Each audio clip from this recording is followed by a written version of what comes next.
대장동 의혹을 수사하는 검찰이 화천대유에서 거액을 약속받았다는 이른바 50억 클럽 수사에 속도를 내고 있습니다.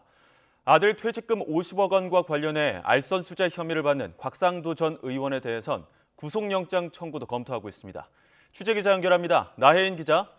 네, 서울중앙지방검찰청입니다. 네, 주말까지 50억 클럽 인사로 지목된 인물들이 줄줄이 검찰에 불려 나왔는데 수사 어떻게 진행되고 있습니까?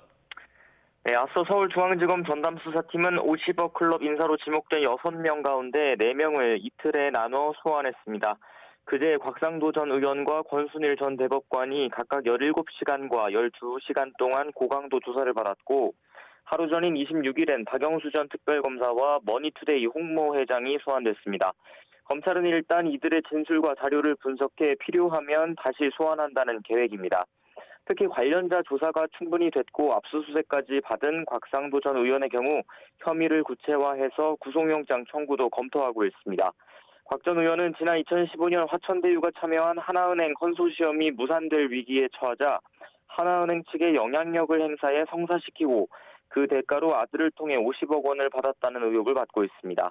박영수 전 특검은 딸의 대장동 아파트 특혜 분양 의혹과 개발사업 초기 부산저축은행 대출을 불법으로 알선한 브로커의 변호인을 맡아서 당시 대검찰청 중앙수사부의 수사를 막은 게 아니냐는 의혹을 받습니다. 권순일 전 대법관은 지난해 이재명 민주당 대선 후보의 공직선거법 위반 사건에서 무죄 의견을 내고 그 대가로 퇴임 뒤 화천대유 고문으로 일한 게 아니냐는 의혹에 휘말려 있고, 김만배 씨가 기자 시절 일했던 머니투데이 홍 회장은 재작년 김 씨와 여러 차례 거액의 금전 거래를 해서 그 경위를 의심받고 있습니다. 하지만 당사자들은 이에 대해 모두 불법적인 일은 없었다며 의혹을 부인하고 있습니다.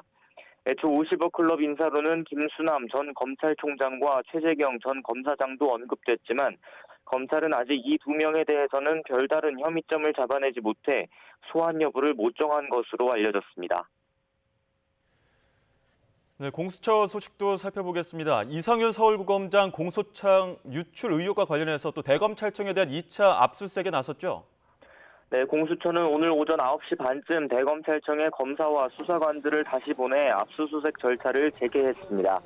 앞서 김학의 전 차관의 불법 출국 금지 의혹 수사를 방해한 혐의로 이성윤 서울고검장이 기소돼 1심 재판을 받고 있는데, 지난 5월 기소할 당시 이구 검장 공소장이 불법으로 유출됐다는 의혹을 공수처가 수사하고 있습니다. 그래서 지난주 금요일 26일에 이구 검장을 수사했던 당시 수원지검 수사팀의 검찰 내부 메신저 기록 등을 확인하고자 대검 압수수색에 나선 건데 당시 마무리를 못했습니다. 압수수색에 참관한 이구 검장 수사팀이 영장 집행 전 사전 고지 절차를 제대로 지키지 않았다고 항의하면서 중단한 겁니다.